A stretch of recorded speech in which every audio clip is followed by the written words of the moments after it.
Craving fresh, made-from-scratch Mexican food that actually tastes homemade? Cafe Rio's got you covered. Every tortilla is hand-rolled, every sauce is slow-simmered, and every bite is bursting with bold flavor. Hungry yet? Don't wait. Order now at CafeRio.com. Build your burrito, salad, or tacos exactly how you like them, and we'll have it ready hot, fresh, and fast. Whether it's lunch on the go, dinner with friends, or a full-on fiesta at home, Cafe Rio always brings the flavor and the fun. So what are you waiting for? We've got you covered. Savor the flavor and order now at CafeRio.com.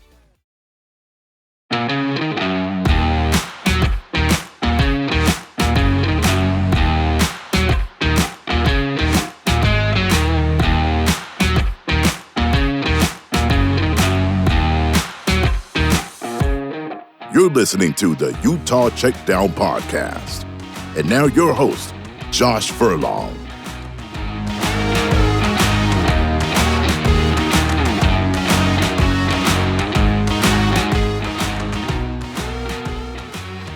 Welcome back to another edition of the Utah Checkdown Podcast. I am Josh Furlong. Happy to be back with you once again for another week.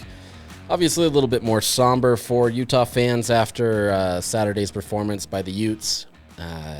Just not a great showing all around, and Texas Tech definitely got the upper hand in that game. Takes a good lead, not a good lead, but a lead in the Big 12 title race, and a tough weekend for Utah to have to stomach all that. So we're gonna look at all that. We're gonna look at the Utah performance and kind of some of that. We won't go too deep. Quite honestly, I don't have a ton of time today. A lot going on the Hills, so we'll get into that. But before we get into that, let me tell you about our partners. Craving fresh, made-from-scratch Mexican food that actually tastes homemade?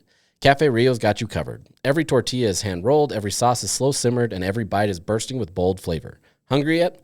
Don't wait. Order now at CafeRio.com. Build your burrito, salad, or tacos exactly how you like them, and we'll have it ready, hot, fresh, and fast. We've got you covered. Savor the flavor and order now at CafeRio.com. All right, let's jump into this. Before we get into the actual game, we'll recap a little bit of the AP Top 25 and kind of what shook out there. Utah came into the Texas Tech game ranked 16th, and because of the loss, a 34-10 loss to Texas Tech, Utah drops all the way out of the poll. They fall to unofficially 29th, so number 29 in the poll, still receiving votes. Some people still have them in. As an AP voter, I did not keep them in solely for the reason that the first three games of the season weren't really indicative of anything. UCLA obviously hasn't looked as good, and so you lose your conference opener, and things aren't as good. So, maybe I penalized them a little too harshly, but I think, Utah's got a lot to prove to kind of get back in there. That's not to say I think this team is bad, and I'm going to get into that in a minute. But I think, they need to prove a little bit more, and so I felt comfortable dropping them out. I wouldn't fault anybody for keeping them in. I think there is reasons to keep them in there. I still think that this is a good team, but I don't fault anybody for keeping them in or dropping them like I did for myself. Curiously, though, Illinois, which got blown out by Indiana, even more so than Utah did, that game, Illinois is still a good team, but they got the doors blown out by Indiana, and they managed to stay in the poll at number 23. Granted, they were in the top 10, so it's a much bigger fall, but I would argue that, they have pretty similar non-conference schedules, and, they got beat worse, and so you could argue that they should be out as well. I dropped them out of mine. But that's neither here nor there. I don't think it truly matters at this time of the year. I think you've got to build into it. And, for what it is right now, despite a 3-1 record, Utah still has a lot more to prove. And we'll see what that means, see if Utah can rebound on that. But that's kind of where they fall in the top 25. BYU is ranked for the first time this season. So if you're worrying about the rivals, they are ranked. I still don't know that BYU has all the answers figured out yet.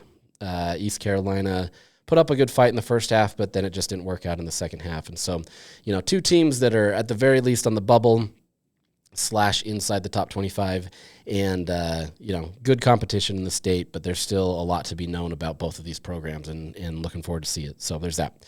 Outside of that, men's and women's basketball has started up this week. We got a chance to talk to the coaching staff and all of the men's basketball players on Friday in kind of like a little media day type setting.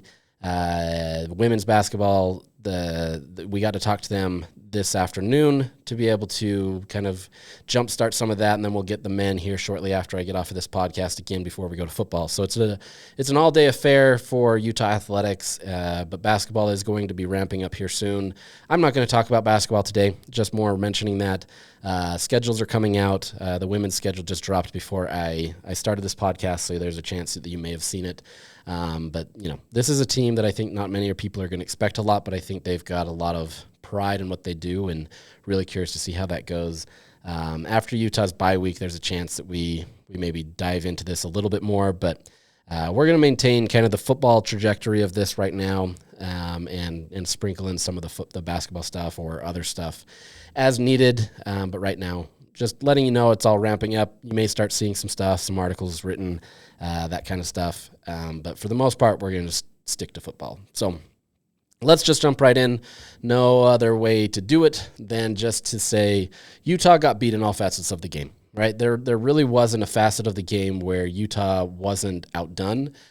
Even saying that Utah's defense held strong for most of that game, right? Like Texas Tech, they did exactly what they needed to. And, a lot of people are going to point to their roster. They spent a ton of money to be able to bring in a lot of these players and get there.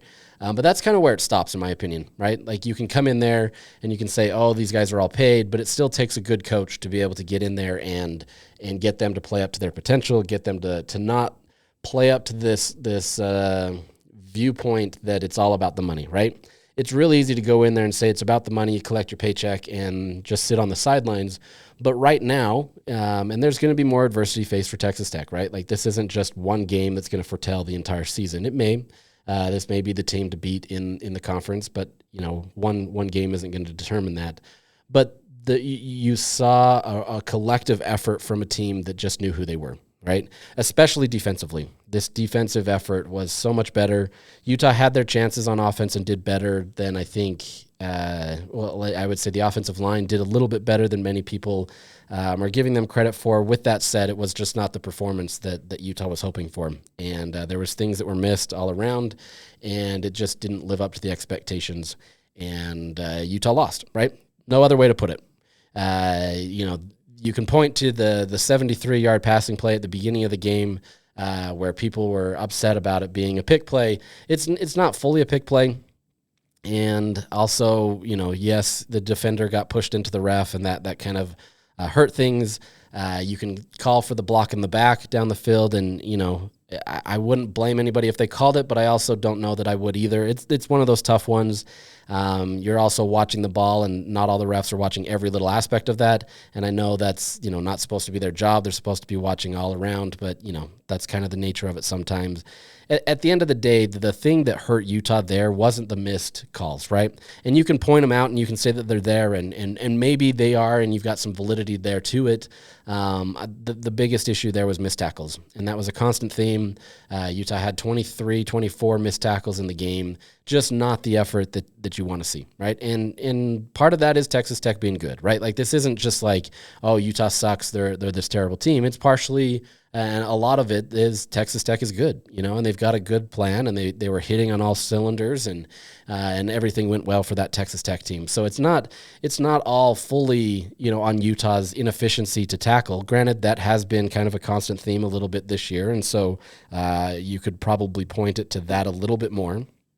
But at the same time, there's two sides of the ball, and Texas Tech absolutely did their part and jumps out and starts with a 7-0 lead, right? And I think from there, it felt like there was obviously a lot of momentum on Texas Tech's side. You silenced a raucous crowd who, to its credit, showed out for a 10 o'clock game. I think that was the best showing I've ever seen especially for an early game against a top team. Utah fans, they knew their assignment. They came out there. They did exactly what they needed to. And unfortunately for them, the on-field product just didn't match that, right? And I think that's the tough part. Everybody wants to point to game day or now big noon kickoff coming in and putting a spotlight on Utah and Utah not living up to that. And, you're starting to get a lot more value in that, right? Like, is Utah not able to live up to those expectations on the highest stage? Have they always been this team that if they're the underdog and nobody expects them, they do so much better? I think you're starting to get some of that, right? And you can convince me in some of these arguments. I still think it's situational, and every single one of these games that you can point to the situation and why maybe these things happened. The reality is just Utah's not living up to that. Other teams find a way to do it, and Utah's not doing it, right? And that's the cold, hard truth of it. And, that's a problem that Utah has to fix. If they truly want to be the elites of the world, if they want to be the top of the Big 12, and for those many people that think that Utah has a destination in the Big 10 someday, you can't be this type of team and expect to have those, right? You've got to be at the top. And a lot goes into that. It's not just one game. It's not just, one situation. It's all based on a totality of things. Unfortunately for Utah, they just haven't been able to do that the last few years in those specific settings. You can point to the USC games, right? You can point to the Oregon game at time. Obviously, there's an Oregon College game day one. But you can point to a lot of these times where they still have the target on their back and they do it. But more times than not, when you have the spotlight shining brightly on Utah, they haven't been able to live up to the expectations. And I'm not saying that to kind of poo-poo Utah and who they are right now. But at the same time, there is a problem that needs to be fixed. And Utah, for whatever reason, whatever factors go into it, there's always something that you can use as an excuse to get in there. They haven't done it. And so I think for Utah as a program to really take that next step as the evolution of college football, they have to get there, right? If Utah truly believes that they can be the upper echelon of the Big 12, and I'm not even going to throw money in there. Money is another side of that has to be included. They have to perform on the field. And you can have all this performance done in the weeks before, and you can have all the great things happen before that. But if it doesn't live up when you need to do it the most, you're no better than anybody else, right? And I think that's the thing that people take the most delight in with this Utah team is, you come from the Pac-12 where you were in the championship game 4 out of 5 years. You win 2 of those championships. You were in playoff discussions. You've been at the highs of the highs, but at the same time, you haven't really fully done anything yet. And there's some people that clapping back at that right now, but there's, the proof is in the pudding, and it hasn't been there yet, right? And I don't mean to be all doom and gloom, but I think that's where this program is. If you really truly want to take it to the next level, you've got to perform at the highest level. Granted, you ran up against a Texas Tech team that has been much more highly funded than Utah. They've got a consistent plan right now, and they're playing together. You can look at their non-conference schedule and say it was dog meat, and it was. But when it came to a time to play the game where everybody's still doubting you, they lived up to the expectations. And that's kind of where you need to be. Utah has to find that next level. Is it with Kyle Whittingham? I don't know, right? Like, I'm not saying that Kyle can't get Utah to that level, but I think you can see all along this evolution of the Utah program is that there's different steps for different things, right? Urban took Utah to another level. Mac took Utah to a different level. Kyle took Utah to a different level. Are they in that next kind of lull where they need to take it to another level? And is that Morgan Scalley? Is it somebody else? I don't know. We'll find out, right? Like, I think we're getting closer to that than ever. But I think Utah has to find a way to command that kind of attention, but then live up to it. And for one game this year, it didn't. And so, look, I'm not trying to be this doom and gloom thing, and I'm not going to sit here and try to spin this into a positive thing either. There are positives to come from this, even though it may be hard to think about that. But this is not all doom and gloom, okay? It's just the reality of it. There's situations here, but, it's one game. And if this starts to continue to be a trend where Utah continues to lose games, then yeah, it's a much bigger problem. But Utah is not the same team that they were last year. They're not in the same situation as they were last year, and we're going to get into something where some people feel that they are, but it's not the same. So let's look into this a little bit more. You go into this game, the offense isn't performing well. I wrote an article about how the offense looked really vanilla. They really didn't do everything that they usually do. You go into that UCLA game where you're going to get their best, And clearly they haven't been as good as many hoped they'd be, but you're still going to get their best at that time. It's the beginning of the season. They're going to lay everything out on the line to win that game. Utah looked like the aggressive team. They looked like the team that had a plan. They looked like Texas Tech in some respects of just going in there, knowing exactly what they needed to do and getting out, right? Against Texas Tech, Utah didn't. You have a 3-and-out in the first series, and then it just kind of seemed to be this slow slog of trying to move the ball downfield, and Utah, for whatever reason, couldn't get it done. And I'll get into some of that in just a second, a big major point of that in a second. But there's, it just didn't work. There was times where it did, where suddenly, all of a sudden, Utah has this opportunity with, a little time left in the first half, 53 seconds, I believe it was, and they moved the ball so fast down the field that it worked incredibly well. And it's not like Texas Tech was in this prevent defense and it's just like they took their opportunities. This was Utah beating them at that time.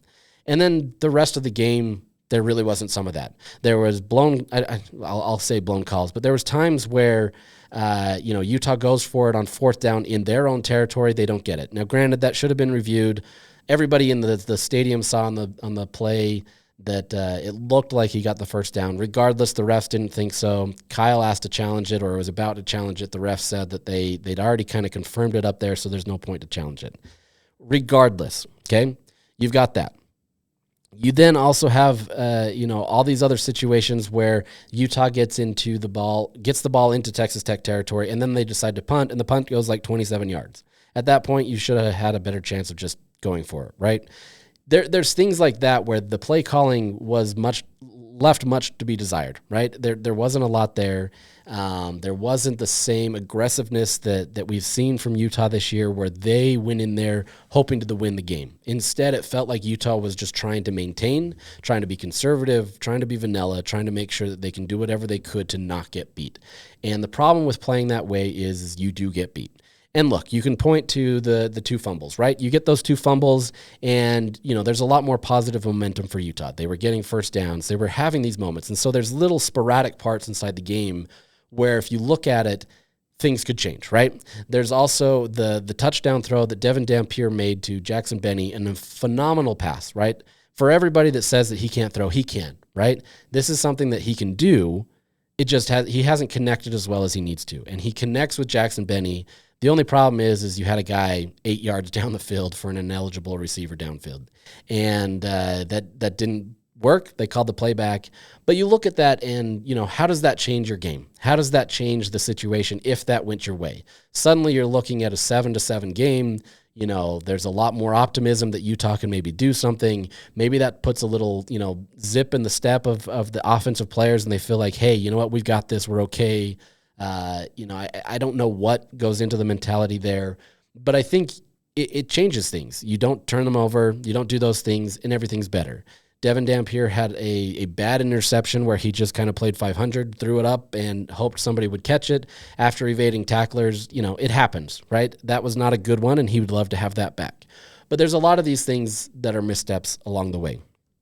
Still, it all leads to a loss, right? Like, we're not going to play revisionist history and say, if this happened, that's a fool's errand, and it's not worth your time, because every single team in the country can play that, right? If only we had done this, if only we had scored more, we would have won, right? Like, no duh.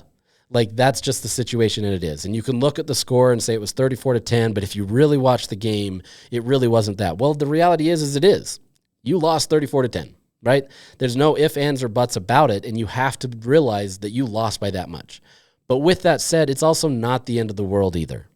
This was a game where it was a 3-point game with 10 minutes left. Utah found a way to be able to get a touchdown, makes it a 3-point game, and it felt like the tides were turning a little bit. A little bit. Not much. It still felt insurmountable at times, that things didn't work. But the biggest backbreaker there was then Texas Tech goes down the field, scores a touchdown quickly, and suddenly it's a 10-point game again. And it was at that point where I feel like everything broke, as if things weren't broken before. But you had a valiant defensive effort.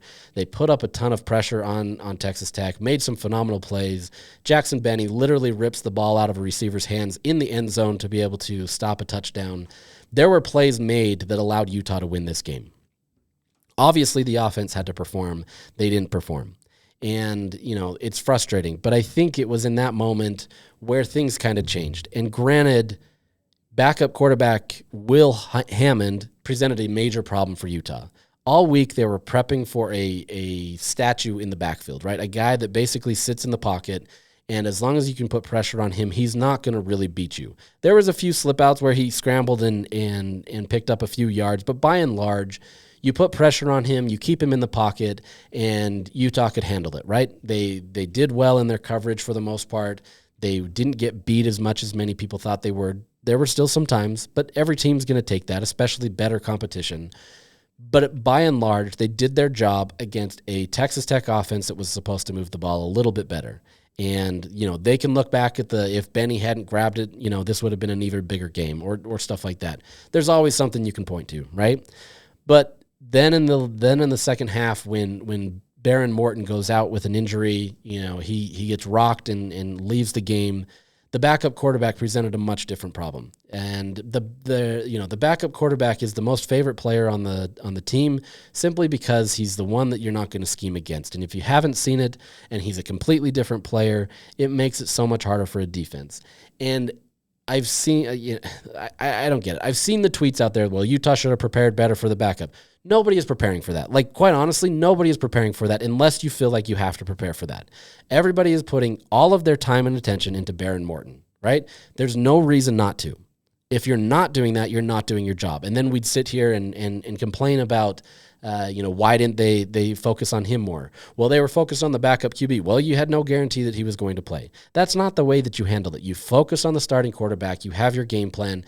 If things change, then you have to adjust. And that's the thing where you have to go into it and know that you need to adjust. But when you're going into this saying you've got a statue back there, a guy that's a pocket passer, this is how you have to play it.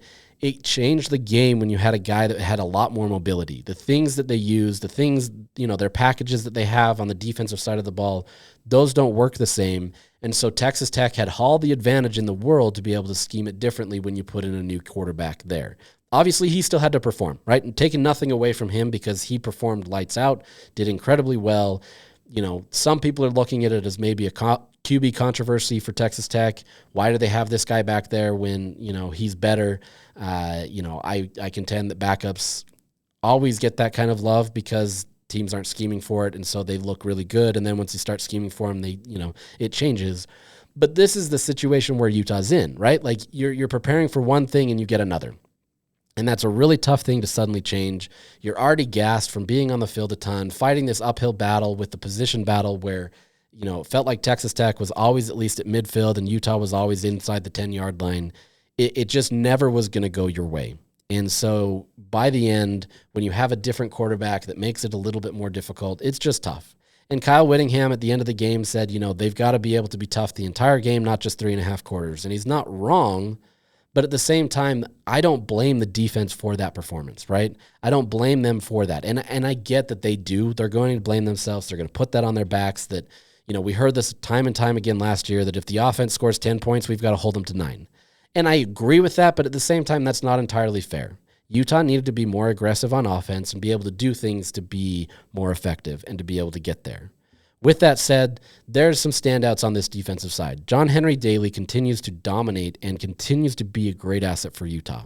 If they can continue to lean on him and be able to make him kind of the star of that defense, they're going to be okay.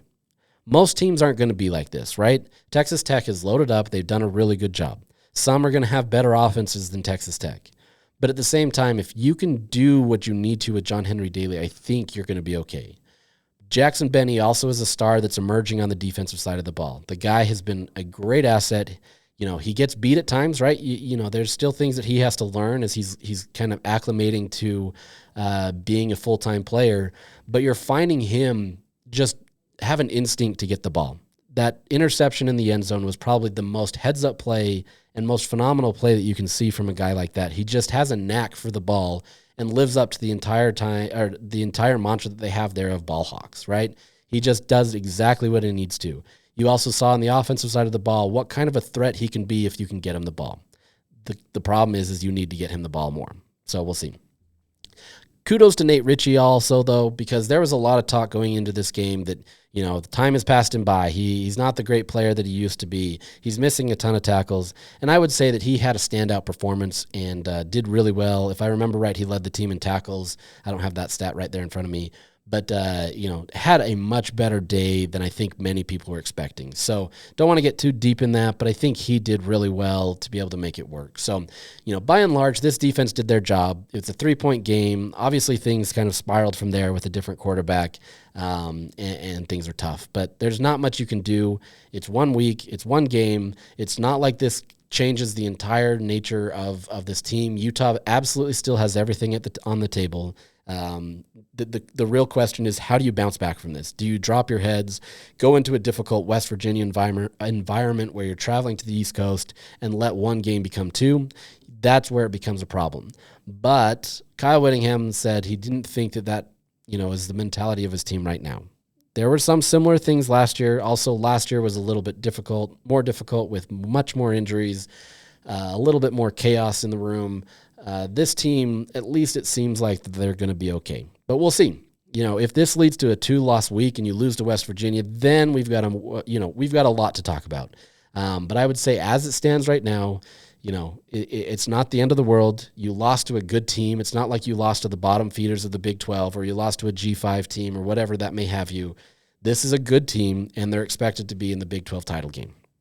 Can Utah join them? That's the real question, right? Can you run through the rest of this conference and do what you need to and just show that it was maybe a blip on the radar? But, we'll see. And that's the best part about this is kind of seeing the resolve of this team and who they are. If you may remember, the Utah team that won their first big Pac-12 championship did not have a great start to the season. It did not go very well, and, they found a way to be able to get there. And you could argue the Pac-12 had down teams or whatever. Every conference is going to have their things. The reality is winning a championship is tough, and it's all about the resolve and the resiliency that you have to be able to get there. And so we'll see what this team has. If they have that resolve and the resiliency that I talked about, they're going to be fine. I think they still have a good offense. There's still questions, and there's still things that need to be answered, but they're going to be okay. And the defense, it's still pretty lights out. They've got some great opportunities available to them, but once again, you still have to continue to keep that the iron sharp, so to speak. So we'll see what happens. Not the end of the world, but also definitely things that you need to fix. So let's take a brief pause right here to talk about our partners at Canyon View Credit Union. At Canyon View Credit Union, it's on the house. Close a mortgage and get a free appraisal up to $600. To learn more details or apply, visit canyonviewcu.com. All right, the biggest storyline coming out of this game, and this wasn't fully realized until today, Monday, is that Devon Dampier wasn't fully healthy. Now, there was telltales along the way. If you watched the end of the Wyoming game, you could see him limping a little bit. Quarterbacks limp, right? Like players limp, it's football. That's the nature of it. You get banged up. Not really a huge concern at the time. But then there was also a tweet that showed Dampier talking to Urban Meyer, and he had a big brace on his ankle. That immediately got pulled down. Many people caught it. They saw it. There's a lot of people that looked into that. We had heard all week that there was some questions about it, but he was still available to the media. There was really no question that he was going to play, but there was questions about kind of what was going to happen because he wasn't able to play. We talked to Rob Stone of the Big Noon kickoff crew, and he mentioned, whether Utah wanted him to or not, he mentioned Dampier's health and talked about how concerned he was. He was concerned that Dampier wasn't healthy enough to be able to play in this game, and ultimately he was right. This Texas Tech team was able to just put him, I wouldn't say put him in a blender by any means, but made his life much more difficult knowing that Dampier was injured. So talking to Whittingham today in his press conference, he confirmed that Devon Dampier was in fact limited by what he was able to do in the game because of an injury that he sustained earlier. He wasn't able to practice Tuesday and Wednesday and was limited on Thursday. So how that goes, Monday is kind of your install of the game plan for the week. They walk the guys through. There's a lot more talking than there is actual practice. Tuesday, they call it Bloody Tuesday. This is the day where they're going their hardest. They're putting the hard work in. They're, for all intents and purposes, they're killing each other on the field to try to get better. All right. So it's the day that you're really kind of ready and you're going. Wednesday, not as heavy as Tuesday, but it's still a tougher practice and a tough challenge. But by then you've got pretty much a lot of the install in. You understand your assignments for the weekend. And then by Thursday, when you have your quote unquote last practice, you're in a position where you should have everything done. Friday is more so of kind of a walkthrough. There is a light practice, but you're going through kind of your schemes. You're going through all those different things to be able to kind of help with that. So looking at that, Devon Dampier essentially misses the bulk of the time where he's supposed to connect with his guys, right? He can be on the field and he can see it. He understands the game plan. All that makes sense. And a quarterback is very good at understanding the game plan. But part of that is you have to get the reps. And you can say, oh, well, he's had reps every single week. Well, yeah, he does. But there is something about specific game plans and things that you have to do where you need to kind of get that muscle memory. If he's out there thinking about it on the field, he's already lost because he's worried about what he has to do next, right? If you can get in there and understand your assignment, you're okay. A lot of professional athletes will talk about their kind of preparation, and it's you make practice harder than the game. And by the time you get to the game, it's easy because you've already gone through it. You've already done it. In this scenario, Devon Dampier missed the entire time. He didn't get that scenario. So when you got into the game setting, it's really essentially the first time you've even played that week. And suddenly you're going up against a tough Texas Tech team who has probably the best defense right now in the Big 12. Things will change. We'll see what happens. We'll see if that maintains. But right now, they're the best defense in the Big 12. They're going to be one of the best in the country, quite honestly. And like I said, assuming things change or don't change, I should say, or whatever may have you. But Dampier was significantly impacted because he wasn't able to play. And so his timing is off. His ability to go through his typical, plays or whatever may have you was not good. And so there's part of that goes into why Utah was much more vanilla in what they did, because they had to make it a little bit easier for him going into that game. It's easy to be able to say, oh, they just didn't have what it takes to do it. No, they did. They just didn't have a quarterback that was fully healthy to be able to do it. And, a lot of people are going to look at that as a massive excuse. Kyle Whittingham today said, the reality is yes, it did impact him, but if you're going to play, you've got to play up to the standards that we have for you. And that's true, right? Like Kyle's the last person to use that as an excuse. It is a factor. It is something that goes into this, and anybody that dismisses that clearly doesn't understand how this is played. But at the same time, it's one of those things that is a massive indication of what's going on. And, with a bum ankle, if you're not able to do it, you're going to have timing issues because you can't plant the same way you are. You're going to be able to limit yourself in what you do, especially on the run. Part of that is you see the Tobias Merriweather, missed throw that he had. That can be a timing issue. That can be a missed play, different route structures. At the end of the day, Dampier missed it, right? And some of that could have been factored into because he maybe can't plant the same way. He can't use his legs the same way, and that happens. I'm not trying to excuse it, right? Like, I'm not trying to excuse this for him. But at the same time, when you're not at 100%, there's different things that you're going to do to try to make sure that you're okay. And that does limit who you are as an individual. So, a tough situation for Utah. I know people are really upset about the Devon Dampier stuff. He did not show up on an availability report this week, and you can go into you could probably write a thesis on Kyle Whittingham and injuries, and this would just add kind of the capstone to that. But Kyle Whittingham is looking at this as a true availability report. It's not looking at it in a true injury report. It's an availability report. And Devon Dampier was never doubtful to play, at least in their view, for Saturday. And so why include him on there as questionable or doubtful or probable, whatever the designation is, if you know that he's going to play? And at the end of the day, that's the letter of the law, and he's doing it. And so you can be frustrated by it. You can be upset by it. Some people will say, well, he didn't want to upset the fan base and get them worried. You can argue that, but at the same time, I don't think that that's their concern. Maybe you could get a slight advantage by telling Texas Tech that he's probable or questionable and force them to prepare for somebody else. But I don't think that that's really going to change things much for them. Maybe it forces them to think a little bit more about a backup quarterback, But I don't think in this scenario it was going to change. Everybody knew that Dampier was going to play.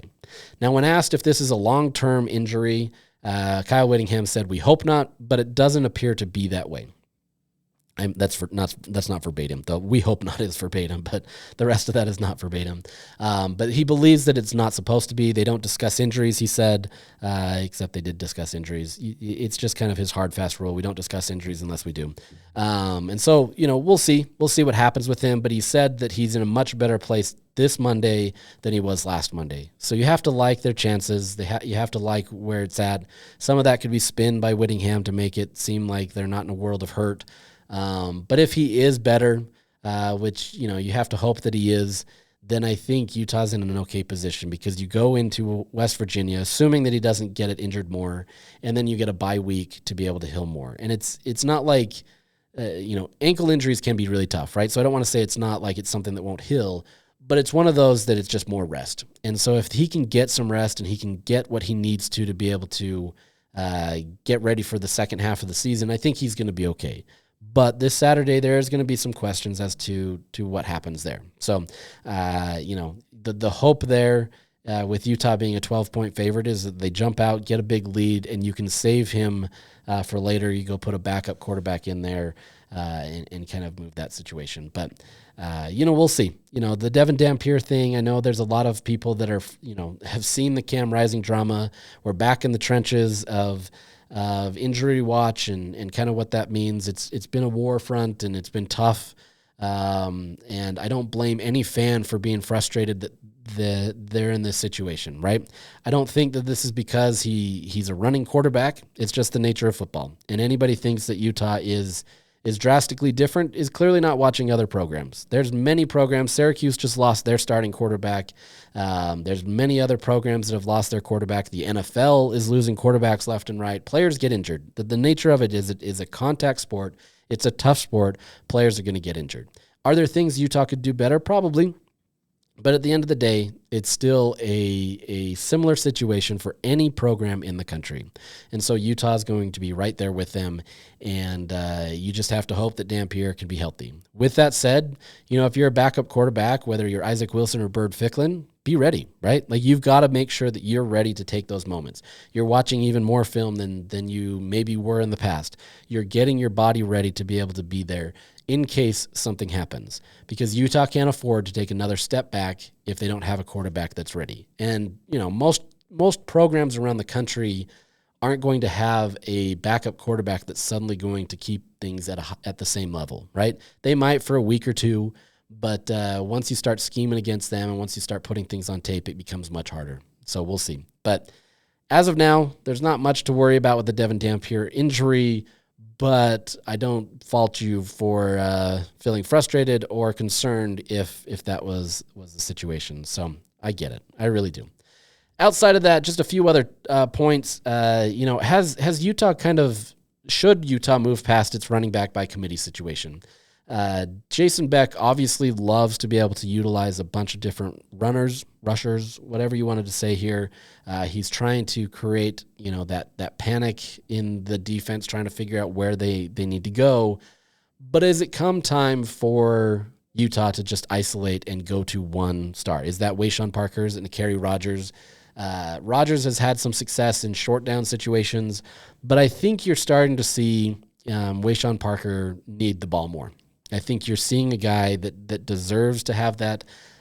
Yes, he fumbled the ball. So did Kerry Rogers. There's things there where he's still not a finished product. There's plays where he's not picking up his block as well as he should. And so there's questions as to be there. But I think for Utah to have success at this point, especially if Devon Dampier is injured or is limited in kind of what he's able to do, I think Utah now needs to embrace that. This is just a personal saying. Kyle Whittingham kind of dismissed it a little bit, even though he said he kind of wants to have that at this point in the year. He just said there hasn't been as much separation as he would hope for. I think if you look at it, you do lean towards Wayshawn, but, all the behind-the-scenes stuff, all that different stuff, they haven't felt quite confident to name one guy. But the fact that you're only getting these guys, 6 to 8 touches every single game, that becomes a hard thing. Part of running back is getting into a rhythm and understanding, what you can do and kind of how to attack the game. What did they give you last time? How can I beat it this time? And so getting 6 to 8 touches isn't really going to help. Now, look, I'm not sitting here saying I know better than the offensive coordinator or the head coach. Like, that's not me. I'm the first guy to say that I don't. But I think you're starting to see a point where the way that this is shaping up is Utah can do a little bit more with a lead guy. And that's not to say he has to be 30 carries every game. But if you get him to 20, 25 carries a game and then sprinkle in to Kerry Rogers, I think Utah can be in a much better situation. I think this is a situation that is starting to develop, and I'm really fascinated to kind of see where this goes. But you got to get these guys into a rhythm. You got to let them go. You got to let them kind of live within the system and see how it works. And until that happens, unless Utah is still being able to be effective in their run game, and I think teams are going to load the box more again, you've got to find ways to be able to do more. And I think that's going to be a big question moving forward. Outside of that, receiver remains the biggest question. Some of that still remains on Devon Dampier hitting his guys. Some of that still remains on guys getting open, right? Like, he's not going to see everybody on the field. He's got to go through his progressions, his reads, and he's got to do that. And it, sometimes it just doesn't develop. Sometimes he may not think that he can make that throw, for whatever reason there. But you've got to get guys that can get open, that they can find themselves the ball. You've got to demand it. I'm trying to teach my younger son, how to play receiver a little bit, and trying to teach him how you don't just run to the defender. You've got to try to run away from the defender, that kind of stuff. And look, my knowledge of football in terms of coaching is little, but you've got to find ways to get away, right? And if you're not getting separation, you're not going to get that trust from the quarterback. Ryan Davis obviously has that connection with Devon right now. He feels kind of like the security blanket. Maybe Dallin Bentley is a little bit more of the security blanket, and Ryan Davis is more of kind of the proven target. But they're finding ways, right? And these aren't guys that are going to blow you away with their speed or anything there, but they're finding ways to get open. And so the other guys have to step up and kind of get there. Devon obviously has to hit them. He's got to get them, but you've got to find ways to get open. And until that happens, Utah's, going to have to figure out what to do. They've got to figure out how they can manage that with a loaded box. How are you going to attack the middle of the field? How are you going to get more downfield threats? Can you mix in some crossers? I feel like we're in this every single year, but can you mix in some different things to be able to get these receivers impacted in the game a little bit more? I don't know. And I think Kyle Whittingham wants to address it and sees it as his biggest issue for this team, but you got to get it figured out, right? And easier said than done. You can have an identity where you are a running team, but you still have to throw the ball and get it going. So don't want to overreact for one game, but we're starting to see a trend here where they're not getting the ball. I think there's still more to give for this team. I think this week could have been a better opportunity had they moved the ball at certain times. It just didn't work, and you mix that with Dampier's injury, and it all just kind of factors into a rough situation, and that's where Utah's at. So where does Utah go from here? I mean, really, it's up to them. It's really easy for us to sit here on the radio, podcast, whatever you want to call this, and say, oh, they can do this. I'm not going to pretend like I know where they need to go, in a specific game point. The point being they have to figure this out themselves, right? We can sit here and pontificate all we want about what this team can do and kind of how they need to get there. And at the end of the day, the players have to recognize where they need to go. The coaches have to recognize and put them in a better position to know what they need to do. There's some things where they did clearly do better in their penalties. The unfortunate one was the ineligible man downfield that just absolutely killed the momentum. But that happens, right? You got to coach them up, and it's a veteran player that did it, and it happens.